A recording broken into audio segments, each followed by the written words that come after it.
하루 잘 보내셨어요? 저는 부산에서 잠깐 살은 적이 있었거든요. 그래서 이 부산 지리를 잘 알아요. 그래서 목사님이 같이 좀 식사를 좀 섬기고 싶다 해도 괜찮다, 나 좀 놔두라. 나 혼자 잘 돌아다닐 수 있다. 오늘 기장 갔다 왔어요. 그래서 제가 좋아하는 안 하고 해도 먹고 그리고 또 이 꼼장어 구워서 먹고 혼자 잘 다닙니다. 그리고 또 우리 부산에 저를 또 좋아해 주는 또 제자들이 있습니다. 또 제자들이 굳이 또 돈을 낸다 이래가지고 또 우리 제자들이 섬김을 받았습니다. 그래서 교회와 제가 집회 기간 안에 식사하지 않는 것은 여러분 교회를 위해서 그렇습니다. 이유는 제가 돈 문제를 가지고 여기 왔단 말이에요. 그래서 담임 목사님하고 식사하거나 부목사님하고 식사하거나 장로님하고 식사하면 오해가 발생돼요. 교회 문제를 저 강사한테 얘기를 다 했나 보다. 왜냐하면 제가 가끔 성령의 충만함으로 예언적 선포가 나올 때가 있어요.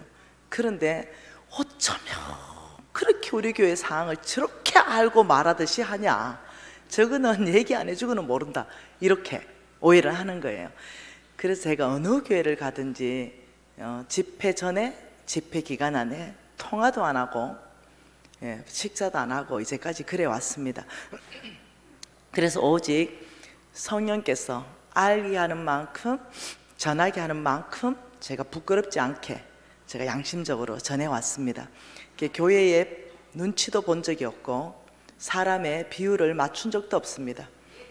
그렇기 때문에 먼저는 제가 주님 앞에 떳떳하고 싶고 또 여러분에게 떳떳하고 싶고 여러분 교회를 보호하고 싶어서 여러분 교회의 사정이나 형편이나 이런 것 자체를 전혀 모릅니다. 이런 상황 안에서 오직 주께서 저에게 보여주는 만큼만 저는 전하면 된다고 믿고 있습니다. 오늘 멋지게 이걸 지금 해놨습니다. 여러분 교회가 아프리카에서 됐던 거 왜 안 되냐 이랬더니 되도록 해놨습니다. 되지요? 이 부산 영락교회 딱 이렇게 해서 이걸 이제 칠판으로 쓸 거예요. 그래서 그 시스템에서는 제가 뭔가를 쓰면 이걸 띄워주고, 제가 뭔가를 오랫동안 청중을 보고 얘기하면 저 얼굴을 잡아주고 이 손발이 잘 맞도록 해주면 되겠습니다. 이게 잘 안 맞으면 중간에 성질을 막 냅니다, 제가. 그래서, 여러분 어떠세요? 하나님에 대한 기대가 큽니까? 제가 어저께 얘기했는데 증거 자료가 있는가 한번 봐보십시다. 제가 분명히 어저께 이것이 됐으면 이 증거 자료를 가지고 여러분한테 보여준다 이랬는데 그게 있는가 모르겠다. 없으면 내가 만들어 올게요. 지금 다른 아이패드에 있나 보다. 내일 보여드릴게요. 어저께 우리가 보았던 건 이겁니다. 시간 낭비하지 마라, 이거였어요. 많은 철학자들이 평생을 연구해서 답을 못 낸 것, 나는 누구인가? 난 어디서 왔는가? 난 어디로 가는가? 그 답을 못 낸 연구를 왜 하냐는 거죠. 아직도 답을 못 내고 있거든요. 근데 그걸 또 따라간다는 거죠. 그 답을 내기 위해서. 성경 밖에서는 답을 낼 수가 없습니다.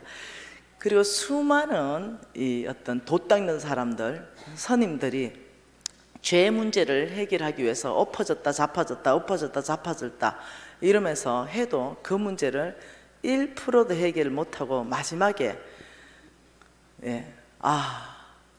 나는 나의 죄 문제를 1%도 해결하지 못하는 것이 원통하구나, 이렇게 고백하면서 갑니다. 근데 그 길을 따라간다는 거죠. 근데 성경은 단 석 줄 안에 그게 다 나와 있다는 거죠. 너희들은 하나님의 형상이라. 그리고 어저께 그렇게 말했습니다. 하나님과 모든 만물의 사이는 무한대의 간격이다. 그리고 우리 사람도 모든 피조물에 들어가 있지만은 모든 피조물과 사람과의 거리는 또한 무한대다. 하나님과 피조물의 거리만큼 벌려놓으셨다. 그러면서 주께서 말씀하시길 너희들에게 복 주며 이르시되 다스리라. 온 만물들을 사람에게 다스리도록 하나님이 주셨다는 거예요. 사람의 권위는 굉장한 권위라는 거, 이거 이해를 하셔야 된다는 거죠. 그러면서 우리가 봤던 것이 뭐냐면, 그러면 이 모든 것 안에서 하나님을 믿는 믿음이 필요한데, 이 믿음이 뭘까? 믿음에 대해서 어저께 심각하게 봤습니다. 그 믿음이다 이럴 때 사람들은 이 믿음을 안 움직이네.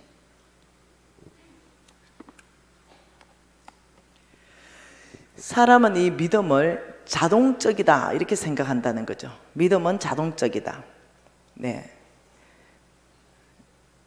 이게 배터리가 거의 다 되도록 해놨네요. 충전 안 해놓고.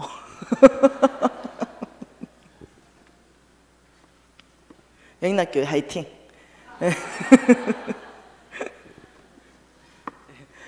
여기 지금 충전돼야 됩니다. 네, 이게 지금 아이패드 배터리 나가버렸습니다. 이거 내가 가져간 게 아니고 영락교회에 맡겨놓고 갔거든요. 그래서 믿음이다 이럴 때, 믿음은 하나님 음성 듣고서 하는 것이고 하나님 말씀 따라서 하는 삶인데, 믿음이 있다 이건 광신자가 되면 안 된다. 믿음은 반드시 순종, 하나님 말씀한 거에 대한 행동으로 내가 할 일을 반드시 하는 행동까지 가는 것이 순종이고, 그 하나님을 신뢰하는 것이 믿음이다 이렇게 얘기했어요. 근데 여러분, 믿음은 어저께 잘 생각해 보세요. 믿음은 자동적으로 된다? 믿음은 자동적으로 안 된다. 대부분 사람이 여기에 쏟는다는 거죠. 믿음은 자동적으로 된다라고 쏟는다는 거죠. 그래서 나는 목사님이고, 나는 선교사님이고, 나는 장로님이고, 나는 권사고, 나는 그래서 훨씬 더 다른 성도들보다는 믿음이 좋을 거야. 좋아, 실질적으로 이렇게 쏟고 있을 수도 있다는 거예요. 그런데 그런 영적 권위가 자동적으로 믿음으로 살게 하는 사람이 되는 건 아니라는 거예요. 예, 그리고 신앙의 연수가, 모태신앙이나 신앙의 연수가 많다고 50년 60년 믿었다고 믿음의 사람 되는 게 아니라는 거죠. 그러면 믿음의 사람은 어떻게 되는가? 어디서부터 답을 내야 돼요? 말씀에서부터. 여러분의 모든 질문, 그걸 자꾸 말씀 빼고 다른 데서 답을 얻으려 하기 때문에 그게 이제 문제라는 거죠. 여러분의 모든 질문, 나는 누구인가? 성경에서 답을 내면 됩니다. 나 어디서 왔는가? 성경에서 답을 내면 됩니다. 나 어디로 앞으로 가야 될까? 성경에서 답을 내면 됩니다. 재물은 어디에 있는가? 성경에서 답을 내면 돼요. 재물은 어떤 형태로 누구에게 주는가? 성경에서 답을 내면 됩니다. 그러면 믿음은 어떻게 형성되고 어떻게 믿음이 삶을 살 수 있을까? 성경에서부터 답을 내면 됩니다. 그래서 어저께 성경의 권위를 절대 위치에 두라. 절대.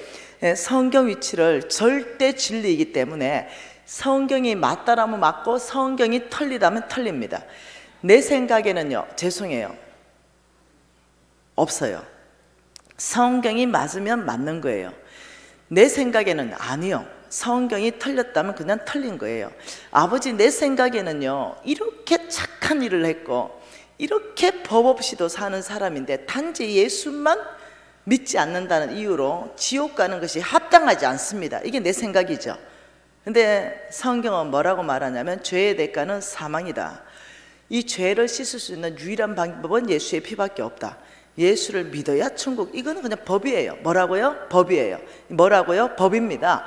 하나님이 정하신 법입니다. 이건 안 바꿔서요, 못 바꿉니다. 바꿀 수 있는 방법이 없습니다. 그렇다면 누가 바꿔야 돼요? 내가 바꿔야 됩니다. 내가 예수를 믿고 천국 가는 걸로 바꿔야 되지 내 생각을 주장할 수 없다는 거죠. 그렇다면 성경 안에서부터 돈 문제도 마찬가지예요. 하나님은 돈을 잃은 사람한테 주겠다, 그 끝이에요. 그 하나님은 잃은 사람한테 주겠다 이러면 그 사람한테 주시는 거예요. 그래서 내가 바꿔야 돼요. 어떻게? 하나님의 재물을 맡을 만한 그릇으로 내가 바꿔야 되지 다른 방법이 없다는 거예요. 그래서 4일 동안 그 그릇으로 만들어가는 작업들을 배우려고 하고 있습니다. 그래서 믿음으로 살고 싶어요, 그죠? 저도 믿음으로 살고 싶고 여러분도 믿음으로 살고 싶고, 그러면 이 믿음으로 사는 것, 이 부분에 대해서 저와 여러분이 어떻게 하면 그런 믿음으로 살 수 있는가, 이 부분에 대해서 우리 예수님을 모델로 한번 삼아 보자는 거죠. 예수님은 어떻게 믿음으로 사셨는가? 우리 예수님이 오신 목적이 뭡니까? 마귀의 일을 멸하기 위해서 오셨고, 온 인류를 구원하기 위해서 오셨고, 삶의 모델을 제시하기 위해서 오셨습니다. 예수께서 이렇게 말씀하셨어요. 너희들은 나의 제자가 되어라 라고 말했어요. 제자는 뭡니까? 스승을 따라가는 삶입니다. 스승을 모델로 삼는 거예요. 그래서 우리 예수님은 이 땅에서 어떻게 살아야 되는가 롤 모델을 제시하고 가셨습니다. 그래서 예수님은 완벽한 인간으로 또 오셨죠. 그렇다면 우리 예수님은 어떻게 해서 그렇게 믿음으로 온전하게 되셨는가, 이 부분에 대해서 찾아보면은 우리도 그 길을 가면 되는 거예요. 히브리서 말씀 보십시다.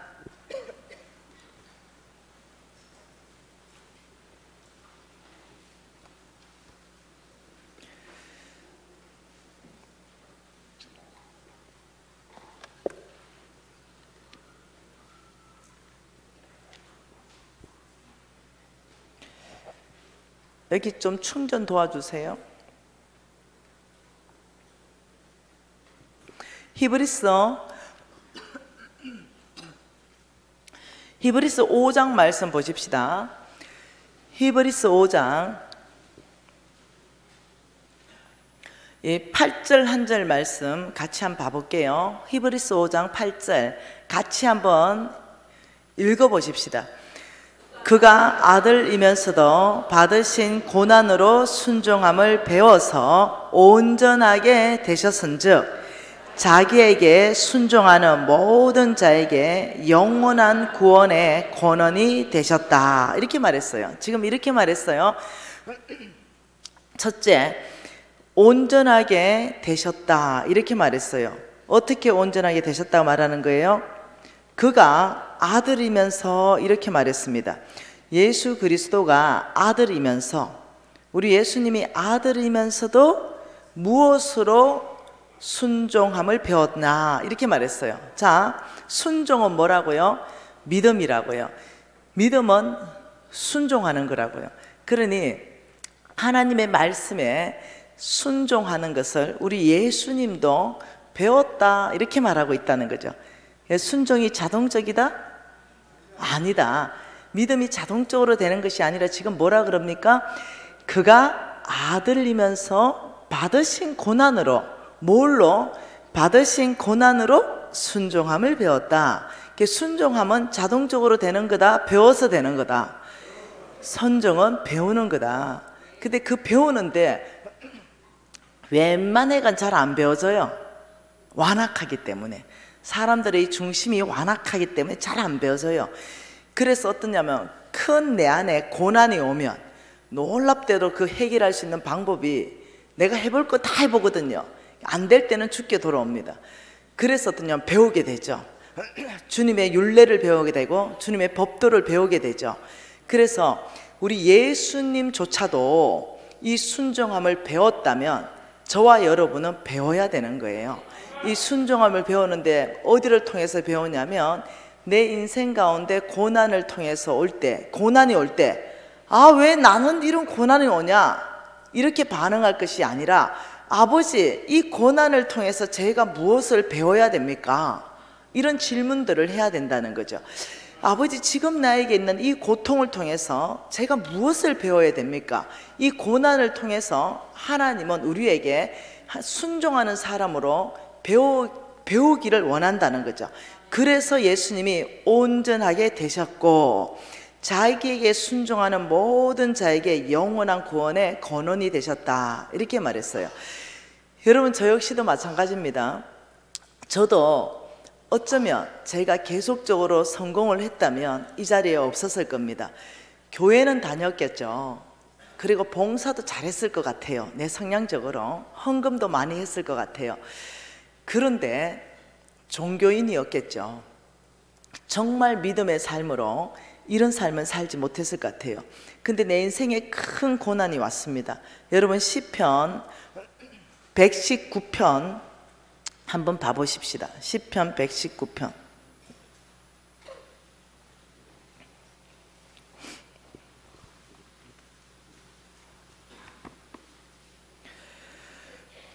시편 119편 67절 71절. 자, 71절 한 절 같이 먼저 한번 읽어 보십시다. 71절. 고난 당한 것이 내게 유익이라. 이로 말미암아 내가 주의 율례들을 배우게 되었나이다. 67절. 고난 당하기 전에는 내가 그릇 행하였더니 이제는 주의 말씀을 지키나이다. 동일한 말씀이에요. 사람들은 고난 당하기 전에는요, 그릇 행한다. 주의 뜻과 상관없는 삶을 산다는 거예요. 네, 그릇 행하는데 놀랍도록 이제는 고난을 당한 후에는 내가 주의 말씀을 지키는 순종하는 사람이 되었습니다. 이 고백입니다. 이것은 저의 고백입니다. 네, 고난 당하기 전에는 내가 주의 뜻밖에 정말 그릇 행한 거 그때서야 알았습니다. 그러나 고난 당한 것이 나의 유익이 되었습니다. 이거 충전시키는데 시간 걸릴 것 같아요. 이거 같이 지금 충전이 안 되고 있으니까 칠판 배치해 주세요. 그래서 고난이 어떤 사람은 고난을 유익으로 만들어서 정말 믿음의 사람으로 트랜스퍼합니다. 그런데 어떤 사람은 고난 안에서 고난과 함께 죽어버립니다. 왜요? 남을 원망하고 고난이 오면 몇 가지가 일어나거든요. 내 안에 몇 가지가 일어나냐면 자기 연민에 빠집니다. 자기 연민. 아주 극심한 고난이 오면은 살 소망이 없다. 난 너무 불쌍해. 자기 연민에 사로잡힙니다. 두 번째는 정죄감에 사로잡힙니다. 내가 뭔 죄를 졌나? 내가 어떤 죄를 졌길래 내가 이 고난을 당할까? 이렇게 자기 연민에 빠졌다가 정죄감에 빠졌다가 세 번째는 아니지, 독해집니다. 저 인간 때문에 저 사람 때문에 저 사람이 나를 이렇게 만들었어. 그래서 그 만든 사람을 막 공격합니다. 네, 그러다가 네 번째 가면 더 심각해진다. 이럽니다. 하나님은 나를 사랑하지 않는 거야. 하나님 당신 살아계십니까? 이래서 이제 하나님을 원망하는 쪽으로 갑니다.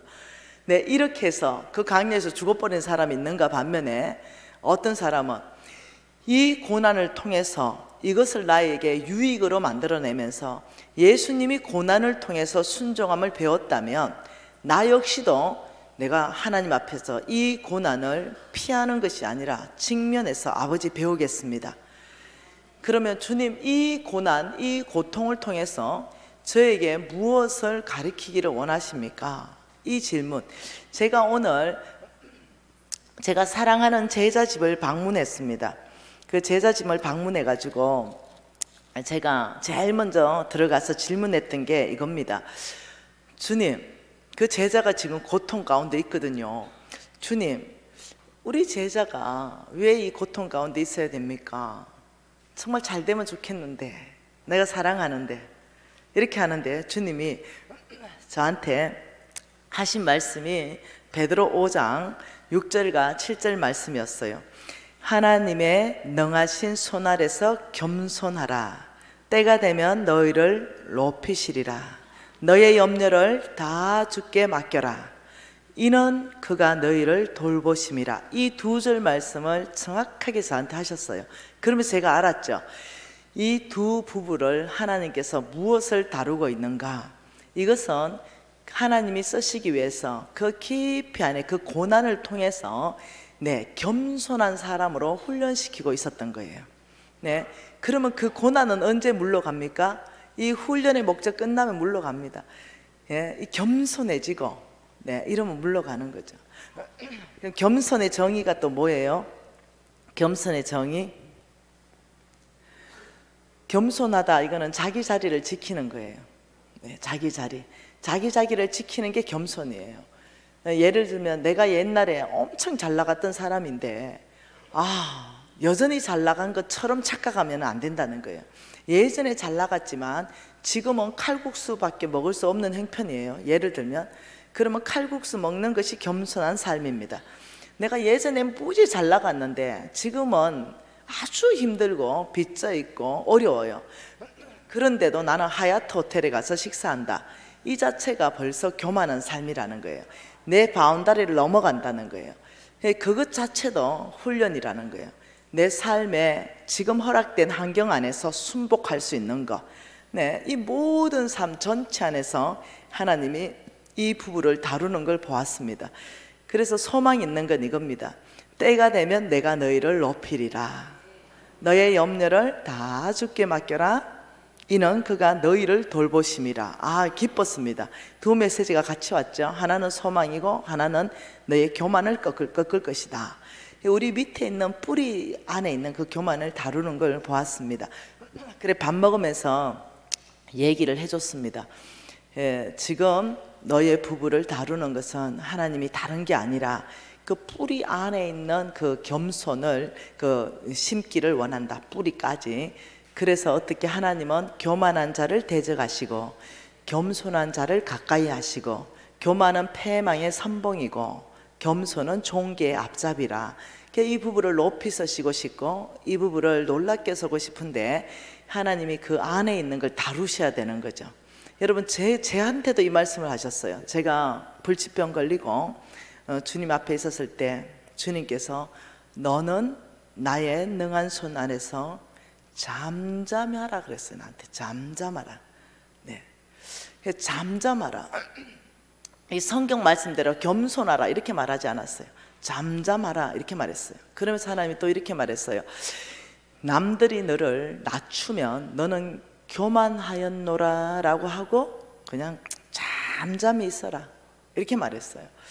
그래서 제가 알아들었어요. 하나님이 나를 무엇을 다루시는지 알았어요. 입을 좀 다물으라는 거예요. 왜냐하면 제 성향이 입 다무는 성향이 아닙니다. 네, 이 억울한 거 이거 못 참아요. 억울하니까. 그래서 나는 내가 이 억울한 걸 해결하기 위해서 모든 증거 자료와 증인들을 다 동원해서 나 이거 아니야, 이거 밝혀야 성질이 풀리는 사람이에요. 그런데 주님께서 10년 동안 훈련한 게 뭐냐면은 억울하면 억울한 채로 잠잠하라, 이걸 가르쳤습니다. 그 어느 날 너 예수님보다 더 억울하냐 물으셨습니다. 아, 그건 또 아니죠. 억울은 하지만 그것까지는 아닙니다. 그러면 잠잠하라 그랬어요. 억울한 게 한두 건이 아니었습니다. 첫째 억울한 거, 50억 진짜 빚졌을까? 사람들 오해, 뻥 아닐까? 두 번째, 저 50억 진짜 4년 반 만에 갚았을까? 어저께는 이제 100억을 간정을 했잖아요. 그러면 여러분은 안 그랬을 것 같아요. 다른 교회에서 그랬어요. 진짜일까? 이렇게. 그리고 일주일에 150억을 했다니까 뻥이겠지? 네, 이거. 그러면 나는 이제 다 밝히고 싶은 거죠. 예, 하나님이 10년 동안 저를 다루셨습니다. 저는 그 100억과 150억을 홍성근 목사님에게 드렸습니다. 그리고 홍성근 목사님은 그걸 받으셨고 전체 앞에 간증했습니다. 네. 여러분이 유튜브에 1억 건이 클릭이 된다면요, 말 한마디 잘못해보면요 묻어버립니다. 이해되시나요? 딜을 다 털어버려요. 네. 그래서 말 못합니다. 사실이 아닌 거 0.1%만 섞여 있어도 네, 영원히 묻혀버립니다. 네. 그런 시대에 우리가 살고 있기 때문에 여러분 안에 사단이 여러분 마음을 뺏어가죠. 어디로 뺏어가냐? 네, 진짜 관심 가져야 되는 메시지 말고 이런 메시지, 진짜 100억 했을까? 웃는 사람 좀 수상하대. 이런 생각을 했거나 들었거나 웃는 사람 수상하대. 이런데 온통 정신을 다 빼게 만드는 거죠. 의심하게 만들고 궁금하게 만들고. 그게 왜 궁금해? 네, 뭐 했길래 그렇게 돈이 많대? 뭐 이런 거. 네, 그래서 어떠냐, 그쪽에 다 정신을 파느라고 4일 동안 내 메시지가 안 들어와. 여러분 교회 말하는 게 아니에요. 이제까지 지나간 교회들 얘기하는 거예요. 네. 아, 놀랍죠? 돈을 받은 사람이 있고 간증한 사람도 있는데 안 믿어. 네. 그리고 우리 회사가 전 세계에서 가장 가장 뛰어난 영양제를 만드는 회사입니다. 네. 실질적인 레퍼런스가 있는 회사입니다. 미국에서 만들고 뉴질랜드에서 만듭니다. 그래서 우리 회사 영양제는 병원에서만 구입할 수 있어요. 그 영양제는 실질적으로 너무너무 탁월한 걸 임상 결과가 레퍼런스가 있는 영양제예요. 미국에서 그거 영양제 다 조사했을 때 우리 회사께 1위 먹었습니다. 1위. 예. 지금 그 영양제를 한국에서 판매한 거는 오래되지 않았어요. 부산에서도 병원이 아마 한 군데 들어가는 걸로 알고 있어요. 예. 부산에 아마 센텀년 성형외과인가, 네, 거기에 한 군데 지금 현재 들어가는 걸로 알고 있어요. 그러니까 이 병원을 통해서만 저희들이 공급을 하는 거예요. 그러니까 일반인은 못 구해요. 네. 그래서 실질적인 치료에 굉장히 도움을 주는데, 그런데 이렇게 말해요. 진짜일까? 그래 말하는데도 진짜 전 세계 가장 뛰어난 영양제 만드는 회사 사장 마누라 맞는가? 뭐 이런 거. 뭔 말 이해되죠? 그만큼 사람들 안에는 의심을 심어주고 가라지를 뿌려버리고 그래서 진짜 내가 말하고 싶은 그 본질이 못 들어가도록 끊임없이 막는다는 거죠. 혹시 여러분 안에도 그런 궁금증이 막 올라오고 이랬다면은 여러분 은혜 받는데 방해됩니다. 그냥 진짜예요. 네. 그래서 내가 병원 이름까지 얘기해 줬잖아요. 네, 가서 물어봐라고. 네, 그런 영양제가 있냐? 그게 진짜 김미진 회사가 맞냐? 물어봐라는 거죠. 그래서 어떤 경우에는 안타까울 때가 너무 많은 거죠. 네. 여러분에게 무슨 고난이 있든지 그 고난을 통해서 저와 여러분은 배우는 사람으로 바뀌기를 원합니다. 네, 자동적인 것이 아니라 믿음으로 사는 것은 배우는 것이다. 자, 한번 보십시다. 믿음으로 사는 것에 대해서. 자, 믿음으로 사는 삶, 이게 중요하기 때문에 그렇습니다. 믿음의 삶, 믿음으로, 이거 크게 잡아주세요. 어제처럼. 믿음으로 사는 삶, 이게 자동적이지 않다면, 이게 자동적이지 않다면, 그러면 이것을 뭐라고 그랬냐면 성경에서는 이 고난을 통해서 배워야 된다, 배운다, 이렇게 말했어요. 그럼 고난을 통해서 우리가 배우는 방법은 뭐냐면 질문하는 겁니다. 질문. 아버지, 이 고난을 통해서 제가 믿음, 순종하는 걸 배우고 싶은데 저희가 어떤 걸 배워야 됩니까? 아버지, 이 고난을 통해서 저에게 무엇을 가르치기를 원하십니까? 이러면 놀랍게도 성령께서 말하기 시작한다는 거죠. 어떤 사람은요, 인내, 어떤 사람은 용서하는 삶, 이런 거. 나처럼 말이 많은 사람, 이거 억울하면 못 견디는 사람은 입 닫는 훈련, 이런 거 하나님이 쓰시고 싶은데 성격이 장애가 되는 경우가 있을 때 이 성격을 다루어 주시는 거예요. 그 안에서 끊임없이 고난을 통해서 배우게 되면 놀랍게도 믿음의 사람으로 거듭나게 되는 거예요. 그러면 믿음으로 사는 사람이 자동적으로 되지 않는다, 이러면 무엇을 통해서 되냐면 훈련을 통해서 됩니다. 믿음으로 사는 사람들은 주로 이렇게 생각하죠. 신앙의 연수가 많으면 믿음으로 자동적으로 믿음의 사람 될 것이고, 점점 더 장로가 되면 더 믿음의 사람이 될 것이고, 선교사가 되면 더 믿음의 사람이 될 것이고, 목사님이 되면 최고의 믿음의 사람이 될 것이다 하는데 그게 착각이라는 거죠. 그게 아니라 믿음으로 사는 삶, 이 믿음의 사람은 그런 게 아니라 누가 훈련하느냐, 이 훈련에 따라서 믿음의 사람이 되고 믿음의 사람이 안 될 수도 있어요. 자, 훈련이다 이러면 특징을 가지고 있는데, 그 특징 첫 번째 훈련이라는 것은요, 시간이 필요해요. 시간. 하루아침에 안 된다는 거예요. 이게 훈련의 특징 두 번째는 무슨 행동을 반복적으로 해야 돼요. 반복적. 자, 세 번은 뭐냐면 실수할 수 있습니다. 실패할 수 있습니다. 이게 훈련의 특징이에요. 김연아 선수가, 손연재 선수가 그냥 된 게 아닙니다. 박태환 선수가 그냥 된 게 아니에요. 많은 시간을 투자했고 많은 시간에 반복적으로 공중에 펌핑해서 3바퀴 반 점핑하는 거, 얼마나 많은 시간을 반복적으로 실수하고 넘어지고 실패했겠어요. 그러나 또 일어나서 또 도전하고 또 도전하고 또 도전하고 종래에는 이뤄냈습니다. 이게 훈련이에요.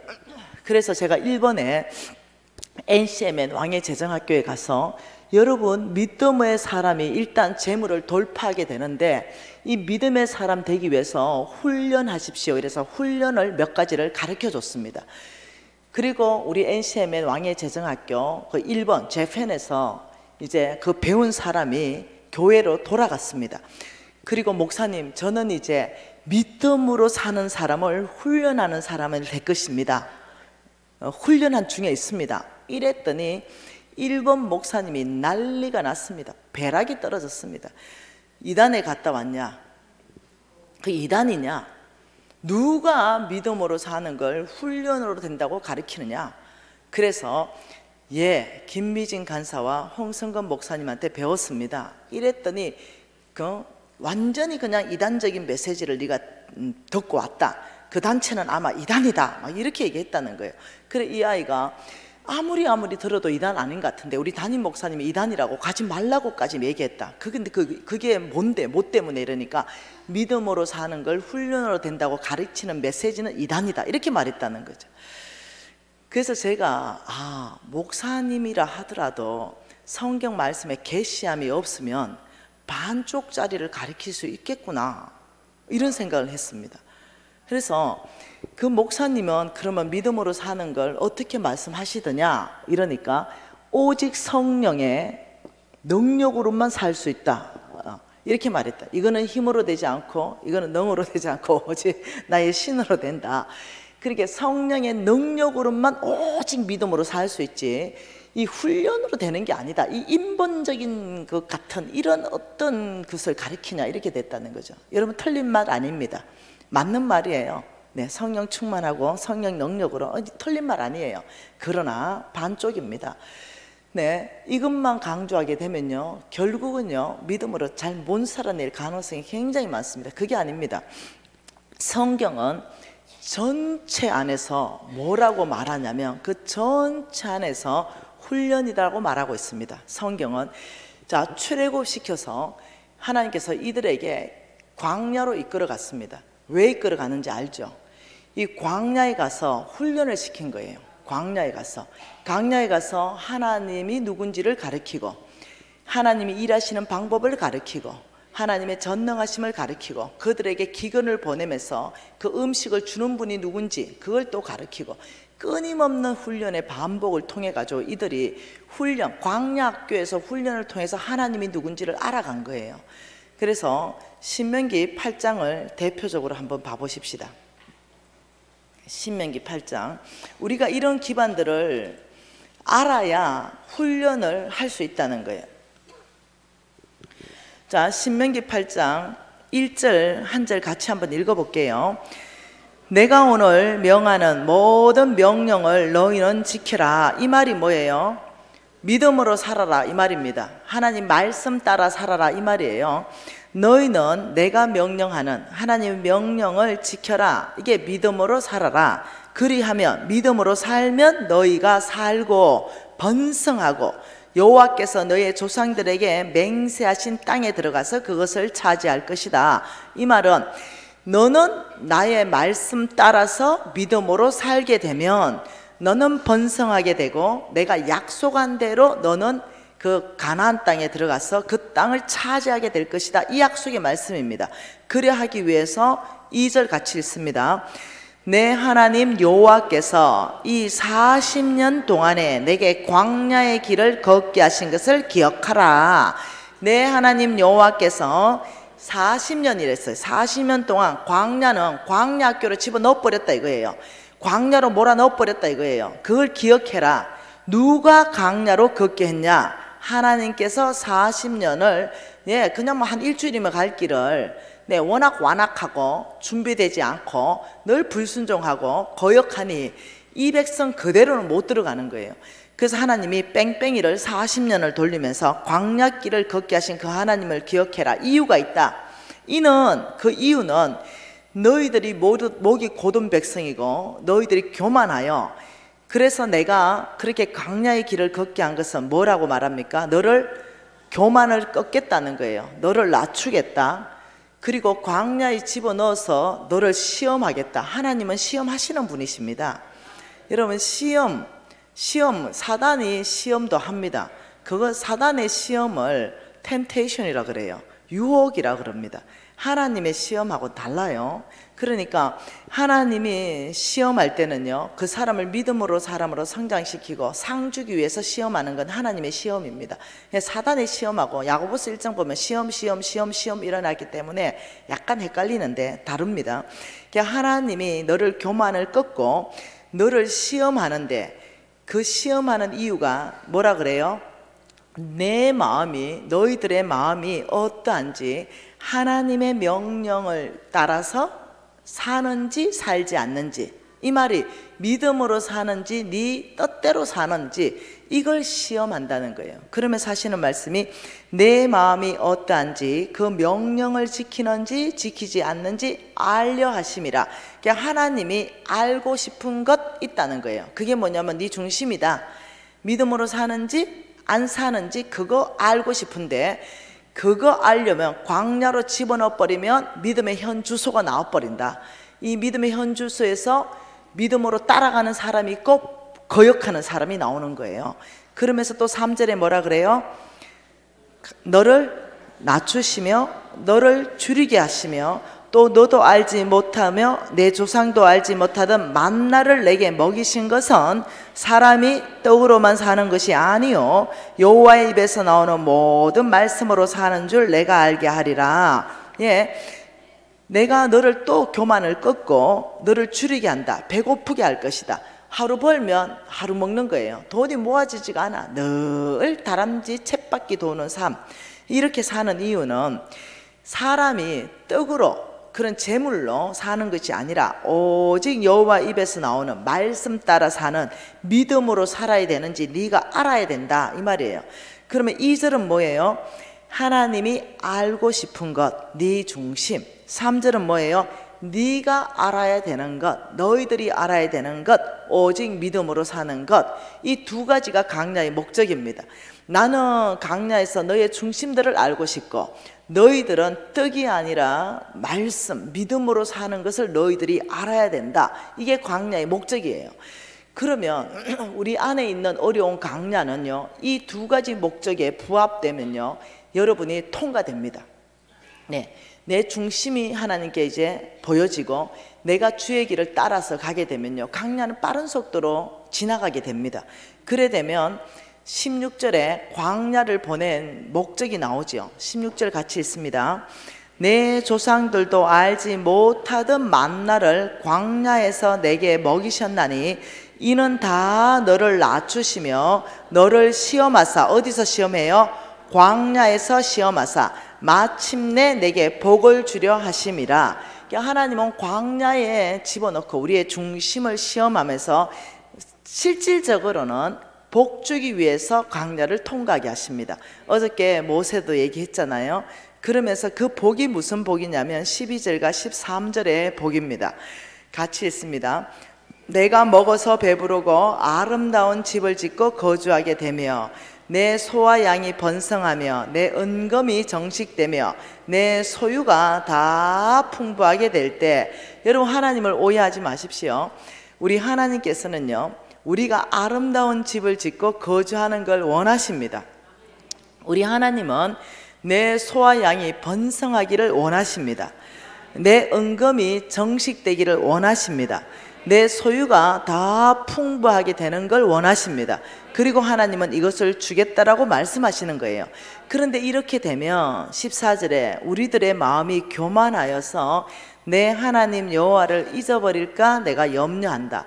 사람이 굉장히 부자가 되면은 교만해진다는 거예요. 아주 거들먹거려지고 갑질하게 되고, 사람을 똑같은 동등한 하나님의 인격, 의사도 하나님의 형상, 청소부도 하나님의 형상, 가치는 똑같아요.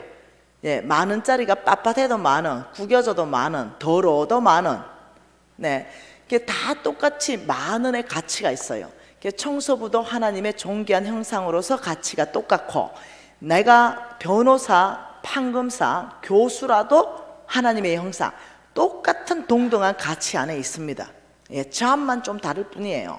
네, 누군가는 청소해야 돌아갑니다. 그런데 갑질하죠.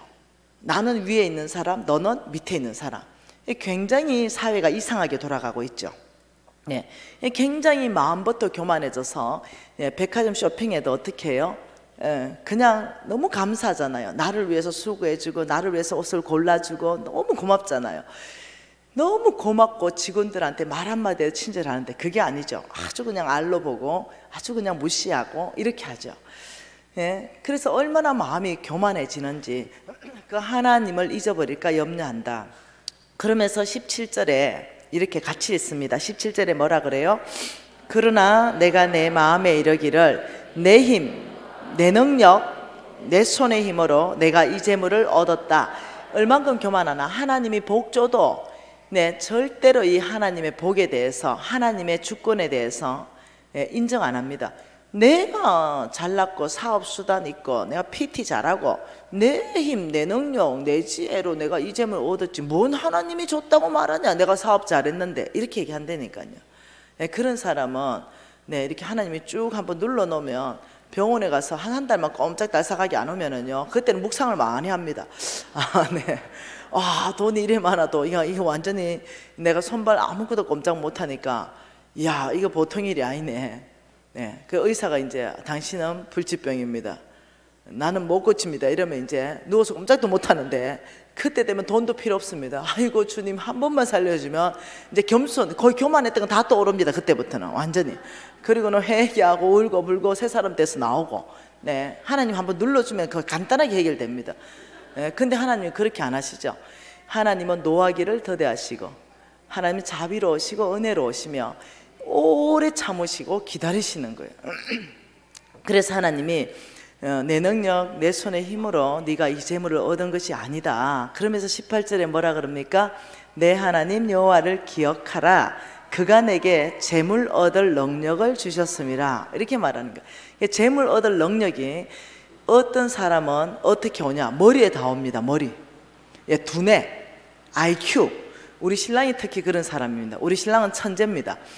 우리 신랑의 키가 187이고 몸무게는 한 78 정도 됩니다. 거의 모델입니다.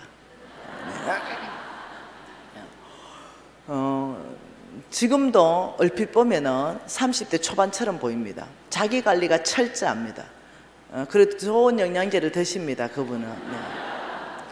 네, 그리고 나보고 사 먹으라 해서 내가 기분 나빠서 안 먹어버립니다. 네. 그러니까 이 신랑은 이 머리가 워낙 똑딱해가지고 이 아이디어로 돈을 다 벌어요. 아이디어. 네. 아이디어를 가지고, 예, 나는 이 좀 안 되는 거예요, 머리가. 그러니까 뼈가 빠지도록 고생하는 거예요, 늘. 뭔가 만들어가지고 바리바리 싸들고 가가 무역해야 되고 팔아야 되고 막 이래가 돈 벌어오는 거예요. 그러니까 나하고 돈 버는 수준이 다릅니다. 네. 내 친구는 얼마나 이 친구가 건강한지 노가다를 떼어요, 이 친구는. 일찍이 이 친구는 자기가 머리가 없다는 거 알고 대학을 안 가버렸어요. 그리고 내가 이 친구를 존경합니다. 애를 5마리를 낳습니다. 네, 그리고 이 친구는 노가다판에 바로 들어갔습니다. 자기하고 적성이 딱 맞다고. 그리고는 노가다판에서 그 10장을 했습니다. 전체 짱을 노가다판에는 10장이라 그럽니다. 그래서 이 친구는 이 노가다판에 짱이 됐습니다. 그리고 5아이를 대학을 다 보냈습니다. 그리고 자고 나면 새 힘이 솟는답니다. 네, 처음에 노가다판에 갈 때 이거 모래 짐지고 막 6층 7층 올라가고 이러고 끄떡없이 올라가는 거예요. 우리 신랑이 모래 짐 하나 지고 6층 올라가면 그날 순교했어요. 순교. 네. 네, 못 올라가요. 네. 우리 신랑은 그런 건강한 사람이 아니에요. 그러니까 사람마다 다 뭐가 있냐면은 하나님이 재물 얻을 능력을 따로 줍니다. 어떤 사람은 건강하게 만들고 어떤 사람은 두뇌 있게 만들고. 근데 굉장히 똑똑해요. 굉장히 똑똑하게 만들어 놓으면 놀랍죠. 내가 잘난 거죠. 내가 잘나서 그렇다. 내 친구 하나 중에 의사가 있습니다. 그 시골 친구입니다. 의사가 있는데 이 친구가 진짜 좋은 의대를 나왔고 이 친구는 외과 의사입니다. 수술을 너무 잘합니다. 근데 이 친구는 아주 시골에서 자랐기 때문에 늘 우리를 만날 때는요, 의사 자격증을 칼라 복사를 해가지고 코팅해 놨습니다. 그리고 그 가방에 항상 들고 다니고 우리 밥 먹을 때 그걸 먼저 딱 펴놓습니다. 그리고 허무하면서 내 평생의 수고의 대가가 이 한 장이다 이러면서 지 의사 된 얘기 또 합니다. 그리고 야, 내가 얘기했죠. 네 의사 된 거 이건 네 힘이 아니다. 하나님이 특히 네 DNA를 이 똑똑하게 만들어가지고 너는 공부하면 저장이 다 된다. 그래서 하나님의 은혜인 줄 알아라. 재물 얻을 능력이 머리에 다 모여있다. 너는 이러면 이렇게 말해요. 너는 맨날 그 하나님 얘기하는데, 그 안수 집사거든요. 너는 맨날 하나님 얘기하는데 내가 의사 되기 위해서 하루에 4시간 잤다. 4시간. 내가 중학교 때부터 4시간씩 자가지고 내가 얼마나 코피 터지면서 공부했는지 아느냐. 그 내가 했다 이거예요. 그래서 내가 이렇게 말했습니다. 네 우리 집 가난한 거 알지? 우리 집 가난해가 우리 엄마가 대학 시킬 능력이 안 되는 거죠. 그 나한테 이렇게 말했습니다. 장학금 받고 다니려면 다니고 말라면 말아라. 그래가지고 대학을 3개나 다니면서 우리 엄마가 돈 대준 게 단 한 건도 없습니다. 그래가 장학금을 받아야 되니까 내가 이제 장학금을 내 머리 가지고는 도저히 장학금을 못 받을 것 같으니까 내가 아르바이트를 했어요. 아르바이트 나가보니까 그때 시급이요 1,700원 했어요. 1,700원씩 받아가지고는 절대로 이 등록금을 못 내는 거예요. 그래서 차라리 공부를 해가 장학금을 받아가 전면 장학생이 돼야 되겠다. 이게 더 빨라요. 그게 내 안 되는 머리 가지고 내가 이 장학금을 받은 사람이에요. 그러니까 이 안 되는 머리로 장학금을 받으려니 얼마나 코피 터지게 공부했겠어요. 그래서 내 목표가 뭐였냐면은 서울대 가는 게 목표였어요. 서울대 이러면 여러분이 아는 서울대가 아니고 대학이 주소가 서울시로 나오는 거예요. 이게 나의 목표였어요. 꽤 공부했거든요. 죽으라고 왜 서울, 나는 막 전문대도 좋아. 막 대학이 서울시면 좋겠어. 네. 그랬는데 지방대 갔습니다. 이게 도저히 성이 안 차서 또 공부했습니다. 또 지방대 갔어요. 이게 성이 안 차서 또 공부했어요. 또 지방대 갔습니다. 나는 서울시 이름 붙은 대학 나온 모든 사람을 존경합니다. 그래서 내가 이렇게 얘기했죠. 야, 나도 우리 엄마가 저렇게 말해가 내 고등학교 때부터 잠을 4시간 이상 자본 적이 없다. 내 장학금 받고 다니려고. 근데 나는 지방대고 니는 또 서울에 있는 대학 중에 최고 대학이 의과대학 들어갔다. 야, 나도 4시간 자고 니도 4시간 잤다. 무슨 말인지 내가 모르겠냐. 내가 하나님이 네 DNA는 나보다 다르게 만들었다. 니를 다 보니 머리를 똑똑하게 해야 먹고 산다. 니는. 근데 나는 굳이 그렇게 똑똑하게 안 해도 다른 재능을 주셔가 먹고 살게 하셨는 아이가. 얘가 안 믿어요. 그걸 안 믿어.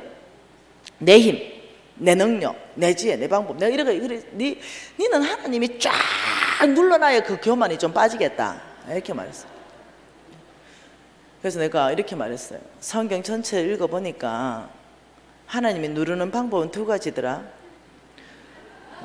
첫째는 병을 보내더라. 2번째는 네 재산을 다 가져가시더라. 배고프게 기근 보내시더라. 하나님이 여러분 성경 전체 안에 다루시는 방법은 2가지입니다. 한쪽으로는 병을 보내고 한쪽으로는 기근을 보내고. 네 조심해라. 병 들거나 기근 들라. 이렇게 너무 교만해가. 근데 이 친구가 야, 그런 소리 하지 마라. 내가 의사인데 무슨 병 드노? 나는 한 달에 한 번씩 피검사한다. 뭔가 째맨만 보여버리면 내가 다 처리한다. 걱정하지 마라. 그러면 기근 들겠지. 기근 안 든다. 왜? 이러니까 나 빌딩 하나 사놨다. 내가 기근 들려면 그 빌딩에 뭐가 지진이 일어나야 된다. 서울시에 지진 났다 소리 들어봤나? 이렇게 교만한 거야. 근데 내가 니는 안수 집사까지 돼가 내가 망하는 거 못 봤나? 이러니까 니는 부정직했다 아이가. 내고 나는 좀 부정직했지만 그 지는 정직하다 이거예요. 그렇지, 니 교만하잖아. 그럼 부정직이나 교만이나 하나님이 뭐 누르면 같이 눌리지. 이랬는데 죽어도 자기 힘이라는 거예요. 근데 몇 년 전에 이 친구 중풍 들었네요. 실화입니다, 실화. 입이 돌아갔어. 그래가지고 내가 이렇게 말했어요. 야, 입 돌아간 데는 막 한의사가 최고다. 빨리 한의원 가래. 이러니까 얘가 교만하다 했잖아요. 여러분, 양방 의사가 한의사를 의사로 봐줍니까? 안 봐요. 왜냐, 교만하니까. 네, 절대로 양방이 못 고치는 거 한방이 고치거든요. 이번에도요, 케냐 가보니까요, 한방 잘 고치더라고요. 네. 근데 안 믿는 거죠. 그러니까 무슨 한방이냐 이러면서 자기가 고친다는 거예요, 자기 병을. 그 내가 시간 타이밍이다, 입 돌아간 거는. 네, 빠른 속도로 침을 놔야 입이 제자리 돌아오니까 빨리 한방 가라. 죽어도 안 가요. 그래가 시간을 놓쳐가지고 아직도 입이 돌아가가지고 반만 돌아오고 그대로 돌아가 있어요. 그런데 손이 떨릴 거 아니에요, 중풍이 왔으니까. 그 외과 의사잖아요. 이게 끝났어요. 네. 그래서 의사 잠시 내려놨어요. 그 몇 년이 벌써 지나버렸어요. 몇 년이 지났는데도 이게 타이밍을 놓쳐서 손이 안 돌아오는 거예요. 그리고 1년, 2년, 3년, 4년, 5년 지나니까 이 마음이 쭉 가라앉은 거죠. 그러더니 얘가 이렇게 말해요. 어느 날, 미진아, 아무래도 내가 교만해가지고 요래된 거 같아. 그래요. 그러더니 의료 선교 나가야 되겠다. 한국에서는 못하고. 이래서 의료 선교 다닙니다. 그 정도 되면요, 신앙 무지하게 좋아집니다. 하나님이 한 번씩 눌러놓으면 놀랍도록 믿음의 사람으로 바뀌더만요.